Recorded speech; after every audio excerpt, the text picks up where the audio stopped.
Ciao ballerini, io sono Arianna Bazzini. Il tema del video di oggi è veramente divertente, questo perché in un periodo molto difficile per tutto il mondo mi faceva piacere strapparvi un sorriso in più ed è per questo che qui da casa mia, perché ricordatevi che dovete stare a casa, vi voglio raccontare quelli che sono i peggiori incubi, gli imprevisti più diffusi che possono capitare ai ballerini durante una performance di ballo, una competizione o uno show. E vi aiuterò a capire se siete ballerini, come uscirne vivi e come eliminare la paura di salire nuovamente su un palco dopo un imprevisto.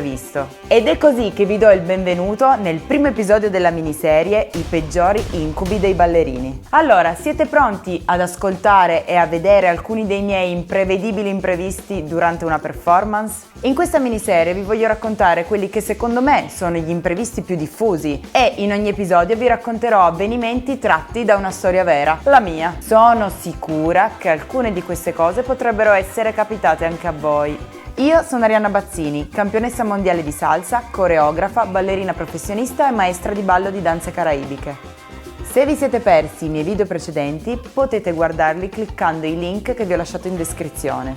Se anche tu vuoi ottenere grandi risultati e soddisfazione e sfruttare al massimo quelle che sono le tue potenzialità nel ballo, puoi iniziare iscrivendoti al mio canale YouTube Arianna Bazzinis Coaching, nel quale tratto temi di competizioni di ballo e danza sportiva, cura del look di un ballerino, tutorial, vlog e preparazione di una gara di ballo. Video dopo video ti svelerò alcuni trucchetti che potrai mettere in pratica da subito per migliorare le tue prestazioni come ballerino o ballerina. Alla fine di questo video, infatti, sarai più preparato ad affrontare gli imprevisti che spesso accadono quando si va in scena. E comunque sapete che qualsiasi cosa accada, l'unica filosofia da seguire è The show must go on. Di questo imprevisto memorabile purtroppo non sono riuscita a reperire il video perché risale a ben 8 anni fa. Vi descrivo la circostanza così che possiate capire bene quale fosse il contesto in cui ebbe luogo il fattaccio. Campionato italiano di danza sportiva. Io gareggiavo nella categoria Salsa Shine solista. Non ero ancora una ballerina professionista e sinceramente non era ancora nei miei piani o progetti futuri.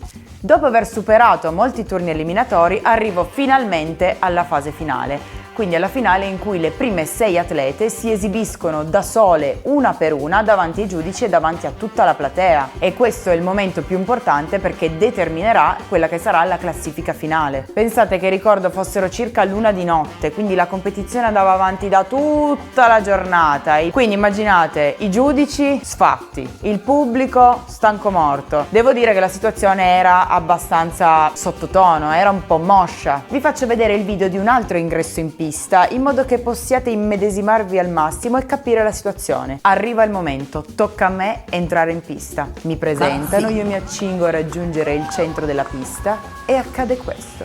E immaginate subito dopo questo, puff! Cado per terra con una capriola davanti a tutti i giudici e a tutta la gigantesca platea del campionato italiano. Alla fine era solo la gara più importante di tutta la stagione. Ecco, questo montaggio era l'unico modo per farvi capire bene la situazione in mancanza del video originale. Ecco, entri tutta figa, portamento elegante, sguardo fiero e cadi ancora prima di iniziare a ballare nel saluto per presentarti ai giudici. In quel momento non sapevo se ridere o piangere, però un lato positivo c'era perché mi ricordo che tutti i giudici, dopo aver visto centinaia di migliaia di atleti di ballerini tutto il giorno, quindi erano stramazzati e veramente semi addormentati, da quel momento si svegliarono tutti e non solo i giudici, anche la platea, sicuramente perché erano molto divertiti dall'accaduto. In quel momento ho pensato, ok, allora o mi faccio buttare giù da questo brutto inconveniente oppure trovo il modo di sfruttarlo a mio favore, perché capite che adesso avevo ottenuto l'attenzione di tutti. Quindi mi viene chiesto dal direttore di gara, dal DJ, tutto a posto, possiamo continuare, tutto bene, io... Però dentro di me pensavo, ok, ti stanno guardando tutti, adesso devi spaccare!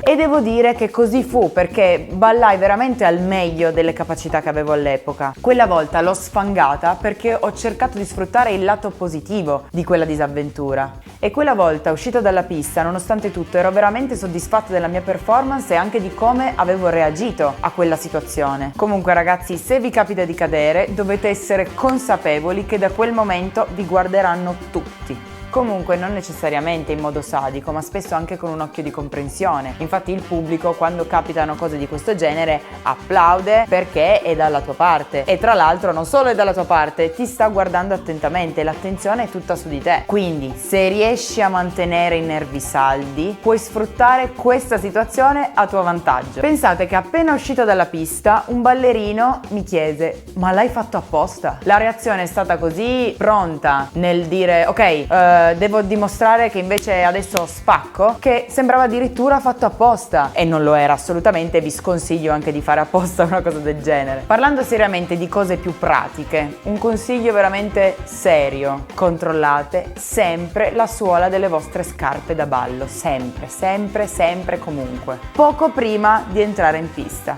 e controllatela anche più volte prima di entrare in scena. Probabilmente io avevo pensato: ho un grosso strass, ho una piuma caduta da un vestito da ballo, e quindi è stata proprio colpa di quella mia disattenzione nel controllare la suola delle scarpe che sono caduta stile Mr. Bean. Vedete che qui in questo video, ad esempio, lo sto facendo quando sono già entrata in pista. Questo non andrebbe benissimo, però meglio che scivolare, no? È importante anche controllare il palco su cui ballerete, comunque il pavimento su cui vi esibirete. Anche qui ne ho viste di ogni. Ad esempio un ballerino professionista, poveraccio, ha ballato tutto il suo spettacolo con la punta di un orecchino conficcata sotto al piede. Cioè, pensate che tortura, e intanto devi anche continuare a ballare con espressione allegra e rilassata. Quindi capite che anche una cosa stupida potrebbe però compromettere la vostra esibizione, ed è per questo che non vi dovete vergognare, con la dovuta gentilezza, di chiedere magari di pulire la pista. È un vostro diritto ballare in condizioni ottimali. Comunque, a parte questi consigli pratici, raccontandovi questo fatto vi voglio far riflettere su come sia importante reagire positivamente ad una situazione che apparentemente ci può sembrare catastrofica. Se ci facciamo demotivare o sconfiggere dalla sfortuna, potrebbe passarci anche la voglia di esporci, di esibirci, di ballare davanti a un pubblico, di metterci al giudizio degli altri, e perderemmo delle possibilità di essere felici per la paura di non essere perfetti. Chi decide di esporsi in qualsiasi modo può sbagliare, ma può imparare dai propri errori, può imparare a gestirli, a superarli, e solo chi non si espone non sbaglia mai. A volte si tratta solo di saper sfruttare il lato nascosto di una situazione, come ad esempio aver ottenuto l'attenzione e poi far ricredere le persone sulle tue capacità. Questo atteggiamento positivo potrebbe regalarvi delle grosse sorprese. Infatti quell'anno arrivai terza al campionato italiano, un risultato che assolutamente non mi sarei aspettata e che mi ha regalato tantissima felicità. Questo era solo un assaggio. Infatti non perdetevi il secondo episodio di questa miniserie, che uscirà tra pochissimo, e vi anticipo che vi racconterò, sempre attraverso un'esperienza personale, di come un imprevisto possa diventare un punto di forza, un elemento vincente, e di come possa svoltare positivamente una performance se sai uscirne con stile. E per te, quali sono i peggiori incubi come ballerino? Oppure, quali imprevisti ti sono già capitati e come ne sei uscito? Scrivilo nei commenti, sono curiosa di saperlo, e soprattutto sappi che condividere le tue paure, le tue insicurezze è il modo migliore per esorcizzarle, esattamente come ho fatto io. Se ti è piaciuto questo video, ti invito a vedere anche i miei video precedenti cliccando sui link in descrizione. Seguimi su Instagram, così potrai conoscermi meglio, e iscriviti al mio canale Arianna Bazzinis Coaching. Ricordati di attivare la campanella per non perdere i miei nuovi video inerenti al nostro affascinante mondo del ballo e della danza. Ciao ballerine e ballerine, ci vediamo al prossimo episodio.